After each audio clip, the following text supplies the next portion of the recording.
గురుభ్యో నమః. తీసుకెళ్లారు హనుమంతుడిని తీసుకెళ్లారు రావణ సభకి. అక్కడ చక్కగా సభ దగ్గర కూర్చొని ఉన్నాడు రావణాసురుడు. హనుమంతుడు ఆశ్చర్యపోయాడట. అసలు ఎలా ఉన్నాడు రావణాసురుడు? 10 చేతులు, 10 తలలు, 20 కళ్ళు, అసలు మంచి పట్టు పంచె కట్టుకొని ఆభరణాలు గట్టంగా వేసుకొని, ఆభరణాలన్నీ కూడా ముత్యాలు, నగలు, వజ్రాలు, పగడాలు అన్ని పొదిగేటువంటి నగలు వేసుకొని, అసలు కిరీటం పెట్టుకొని బంగారు ఆసనంలో కూర్చొని చుట్టూ 4 మంది 4 కింద కూర్చున్నారట. ఎంత దర్జాగా వెళ్ళిపోతాడంటే ఆశ్చర్యపడాడు హనుమంతుడు. వీడికి దుర్మార్గ బుద్ధి లేకపోతే యుద్ధుడిగా గొప్పవాడు అయ్యేవాడు. ఆ బుద్ధుల వల్ల వీడి ఇట్లా పాడైపోయాడు. ఎంత బ్రహ్మాండంగా ఉన్నది వీడి రాజ్యం గాని ఇక సభ గాని అని చెప్పి అనుకుంటాడు హనుమంతుడు. హనుమంతుడితో సాయం అనుకుంటాడు రావణాసురుడు. ఏంటి ఇంత తేజస్సుతో ఉన్నాడు, ఈయన వానరం కాదు, ఏ దేవుడో వానర రూపంలో వచ్చాడు ఇక్కడికి అని అనుకున్నాడు ఆయన రావణాసురుడు. అనుకుని ఆ మంత్రితో చెప్పాడు. ఒక మంత్రితోటి వెళ్ళి ఆయన ఎందుకు వచ్చాడో, ఏ దేవుడో, అసలు ఏంటో, మన లంకానగరం రావడం కారణం ఏంటో, ఈ మరి అశోకం అంతా ఎందుకు ధ్వంసం చేశాడో కనుక్కొని చెప్పాడు. ఆ మంత్రి ఆదిశా దగ్గరికి వెళ్ళి హనుమాన్ నువ్వు ఎవరు, నువ్వు ఏ దేవుడివి, ఇంత తేజస్తో ఉన్నావంటే నువ్వు వానరానికి కాదు, ఏ దేవుడు చెప్తాను నువ్వు నిజం చెప్తే కనుక నిన్ను వదిలేస్తావు, అబద్ధం చెప్తే కనుక నిన్ను వదిలించేస్తావు, కాబట్టి ఉన్నదన్నట్టు నిజం చెప్పు, నువ్వెవరు అని అడుగుతాడు. అడిగితే అప్పుడు హనుమంతుడు అంటాడు, నేను స్వతహాగా వానరుని, పుట్టుకతోటే వానర ప్రకటనది, నేను ఏ దేవుడిని కాదు, నేను సుగ్రీవుడి యొక్క మంత్రిని, రామదూతని అని చెప్పి మన రావణాసురుడి దగ్గర తిరిగి చెప్తాడు.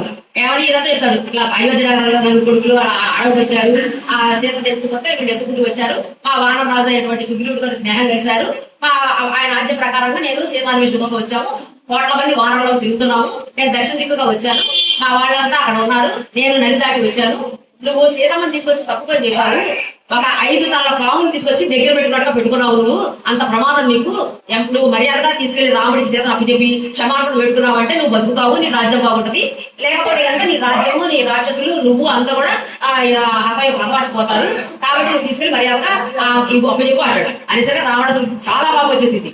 చాలా బాగా వచ్చేసి వాడిని చంపేసేయండి అంటాడు.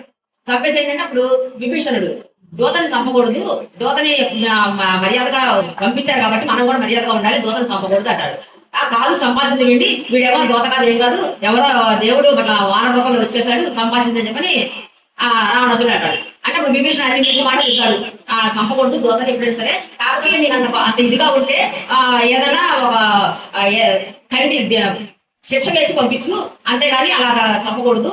మరి చెప్పావనుకో అసలు రాముడికి ఈ వార్తలా తెలుస్తుంది, ఆయన దగ్గర యుద్ధానికి ఎలా వస్తాడు, యుద్ధానికి వస్తేనే కదా నువ్వు శత్రువులు చంపేది అని చెప్పని అంటే అప్పుడు అని చెప్పనుకొని అని ఇక ఈ హనుమంతుడు పాకకి నిప్పంటించండి అని చెప్తాడు రావణాసురుడు. ఇక ఈ రాక్షసులందరూ కలిసి ఆ పాక చుట్టూ గుడ్డలు కట్టేసేసి నూనెలో ముంచేసి నిప్పంటించాడు. అప్పుడు రావణాసురుడు ఏమంటాడు, ఇక వానరాన్ని తీసుకెళ్లి ఊరు మొత్తం డముకులు వాయించుకుంటూ కొట్టుకుంటూ ఈడ్చుకుంటూ ఆ ఊరు మొత్తం తిప్పండి అని చెప్తాడు. సరే అని తీసుకెళ్తున్నారు. ఇక రాక్షసులు తీరందరూ ఎవరో వానరుడు వచ్చాడంట, అంత ధ్వంసం చేశాడంట, ఎవరో చూద్దాం అని డాబాలకి ఇళ్ళకి గోళ్ళకి చూస్తా ఉంటారు. ఈ సంగతి ఆ సీతమ్మ వారికి తెలిసింది, ఇట్లా బాగా నిప్పంటించారని. తెలిసేసరికి అమ్మవారు అగ్నిదేవుడిని దండ పెట్టుకుంది. నేనే గీత ప్రతిపత్న అయితే, నేనే గీత రాముడి తప్ప అన్యుడి మనసులో కూడా కలవని నాదైతే హనుమంతుడు బాగా తాల్చకుండా వద్దు అని చెప్పి దండ పెట్టుకుంటుంది అగ్నిదేవుడిని. అగ్నిదేవుడు తోడు వాయుదేవుడు కూడా తోడయ్యి చల్లటి గాలులు వేస్తాడు వాయుదేవుడు. అగ్నిదేవుడు మండకుండా ఉంటాడు. ఏంటి నా తోక కావట్లేదు ఏంటి, మండట్లేదు ఏంటి, తోక కాలిపోతా ఉంది, మంట రావట్లేదు, సెగ రావట్లేదు ఏంటి అనుకుంటాడు హనుమంతుడు. అనుకుని అవును ఏంటి, నేను వచ్చింది రాముడి గోపగా వచ్చాను, నేను రాముడి గారి మీద వచ్చాను, ఇదంతా రాముడి మహత్యం వల్లే కదా మైలారం పరంగా బయటకు వచ్చి నన్ను విశ్రాంతి తీసుకోమని చెప్పింది, ఇదంతా రాముడి వల్ల జరుగుతుంది. ఆహా అనుకుంటాడు. సగ ఊరంతా చూద్దాం, నేను రాత్రి చీకటి చేశాను కాబట్టి అర్థం కాలేదు, పట్టపగల ఊరంతా చూద్దాం, రావణాసురుడి లంకంతా ఎంత బ్రహ్మాండం చూద్దామని చెప్పి దర్జాగా చూసుకుంటూ దిగుతాడు. కొంతసేపు అయ్యాక అట్లా కాదు అని చెప్పారు. ఏం చేశాడు, ఇక ఎప్పుడు వచ్చారు ఈ రాక్షసులు, వాళ్ళందరినీ ఒక దురిపేసేసి నెట్టి పారేసి శరీరాన్ని బాగా పెంచేసేసి ఒక్కొక్క ఇంటికి నొప్పి పెడతా ఉంటాడు. ఆ బాగా తీసుకెళ్ళి ఒక్క ఇంటికి అంటిస్తా ఉంటాడు. ఒక్కొక్క ఇల్లు కాలిపోతా ఉంటది. అంతా యాక్ట్ చూస్తే నవరత్నాలతో మనం చెప్పుకున్నాం కదా, నవరత్నాలతో ఆ లంకానగరం ఎంత బ్రహ్మాండం ఉంటుంది, ఒక వీధులు ఎలా ఉంటాయి, ఒక్కొక్క ఇల్లు ఎలా ఉంటుంది, నవరత్నాలు పగడాలు పొదిగి ఉంటాయి, బంగారంతో వేసి వెండితో వేసి ద్వారాలు అనుకుంటాయి, అవన్నీ కూడా కాలిపోతా ఉన్నాయి, దగ్గర కాలిపోతాయి. ఆహా బ్రహ్మాండం కాలిపోతా ఉంది అని చెప్పి అనుకుంటాడు. రావణాసుడు భవనాన్ని కూడా నిప్పట్టిద్దామని చెప్పి అనుకుంటాడు. అంతలో గుర్తొచ్చింది, అమ్మో ఇదంతా కాలిపోతుంది, మరి సీతమ్మ ఎట్లుందో ఏమో పొరపాటు పని చేసి తప్పు పని చేశారు, ఆలోచించలేదు, సీతమ్మకి ఏమైనా అయిందంటే నేను ఇదంతా వచ్చింది, ఇదంతా చేసింది కూడా వేస్టే కదా, ఇది సీతమ్మ ఎట్లా భయం గుర్తిస్తే భయం వేసింది. భయం వేసి అంటే తోకని సలాం పెట్టుకొని సీతమ్మ దగ్గరికి వెళ్తాడు. ఈ లోపలనే విభీషణుడు భార్య శరమ అని చెప్పని ఆమె వచ్చింది సీతమ్మ దగ్గరికి. ఆమె ఓదార్స్తుంది, అమ్మా నీకు మంచి రోజులు వచ్చింది, రాముడు వస్తాడు, ఇక్కడ జరిగింది, రావణాసుడు ఆగడాలు బాగా పెరిగిపోయింది కాబట్టి తనకి వినాశన కాలం వచ్చేసింది, నిన్ను ఎప్పుడే తీసుకొచ్చాడో అప్పుడే నీకు వినాశనం వచ్చేసింది, నువ్వేం భయపడగలదు, ఇట్లా అన్నాడు అంతా కాలిపోవాలి ఇట్లా అని చెప్పని శరమ, విభీషణుడి భార్య శరమ, ఆ శరమ చెబుతా ఉంది ఇక్కడ. అప్పుడు హనుమంతుడు వచ్చాడు, అమ్మయ్య సీతమ్మ బాగానే ఏం కాదు అమ్మవారు ఏం కాదు అని చెప్పి అనుకుంటాడు. అని ఒకసారి మాట్లాడి వెళ్దాము అని చెప్పి సీతమ్మ వారితో మాట్లాడతాడు.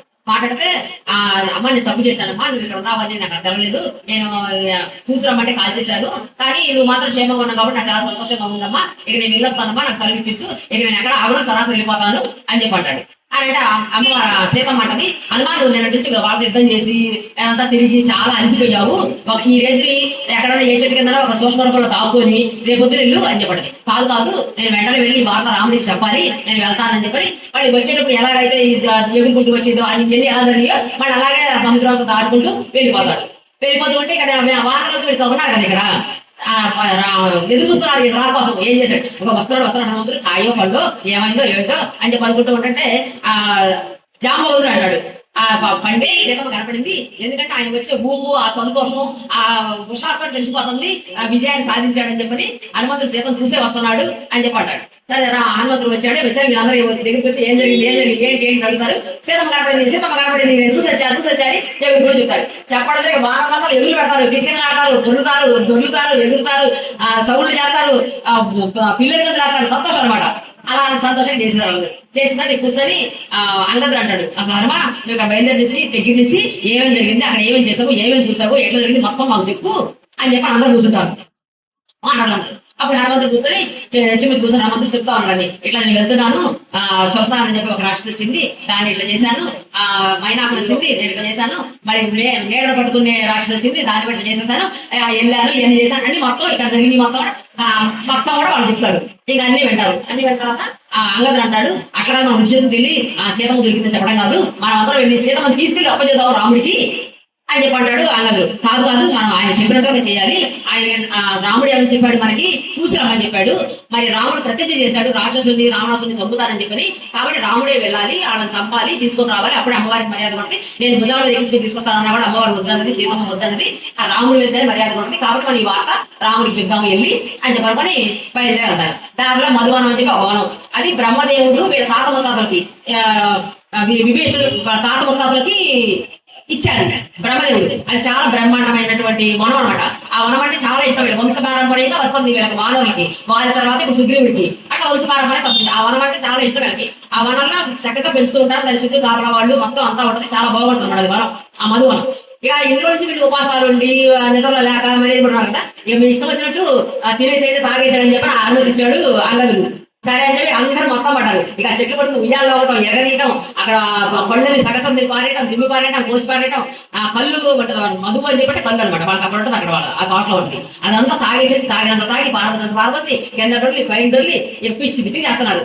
ఆ వరాన్ని కాపాడుతూ ఉంటాడు జమ్ము ప్రతిమాదులు అని చెప్పినప్పుడు. అతను వచ్చిపోయి బతిలాడతాడు, సామ దాన భేదాలన్నీ ఉపయోగిస్తాడు, బతిలాడతాడు, ఎంత చూస్తాడు, మీరు ఎందుకు ఎలా చేస్తున్నారని చెప్పి ఎన్ని చేసినా వినిపిస్తున్న పరిస్థితులు ఇష్టం వచ్చినట్టు వనాన్ని దంపు చేస్తున్నారు, తింటున్నారు, తాగుతున్నారు, పారబోస్తున్నారు. అప్పుడేం చేస్తాడు ఈయన ఎగురుకుంటూ వెళ్ళిపోయి సుగ్రీవుడికి వనం అంటే వాళ్ళకి బ్రహ్మదేవుడు ఇచ్చింది కాబట్టి వాళ్ళకి ఈ వనం అంటే ఎంతో ఇష్టం అనమాట.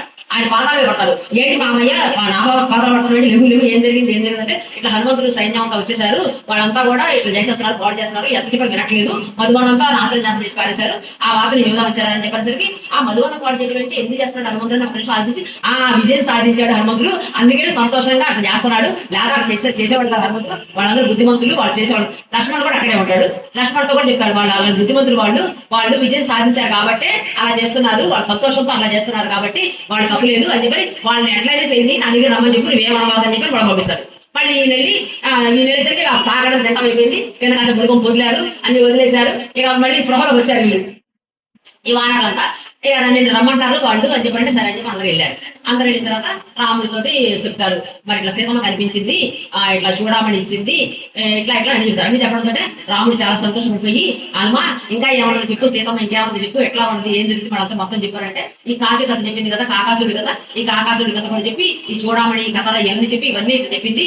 అమ్మ ఆహారం మీద తీసుకోవట్లేదు, మాసులు కట్టుకొని ఒక ఒంటి జడతో అక్కడ చేసుకుని జడతో బిడ్డలు కట్టిపోయి ఉన్నది, అమ్మ చాలా దుఃఖంగా ఉన్నది, ఇక్కడ నువ్వు దిక్కిస్తున్నావు అక్కడ అమ్మ దిక్కిస్తుంది, ఇక మరి మా అని చెప్పని హనుమంతుడు ఏం చెప్తాడు. చెప్పడం ద్వారా రాముడికి చాలా సంతోషం వేసింది. అసలు చాలా సంతోషం వేసి, హనుమా నువ్వు ఎంత చల్లటి మంచి వార్త తీసుకొచ్చావు, నీకు ఏమి ఇచ్చినా తక్కువే, కానీ నేను నా కౌగలం ఇస్తాను నీకు అని చెప్పని నా హనుమంతుడు తీసుకొని ఆలయంగా చేసుకుంటాడు.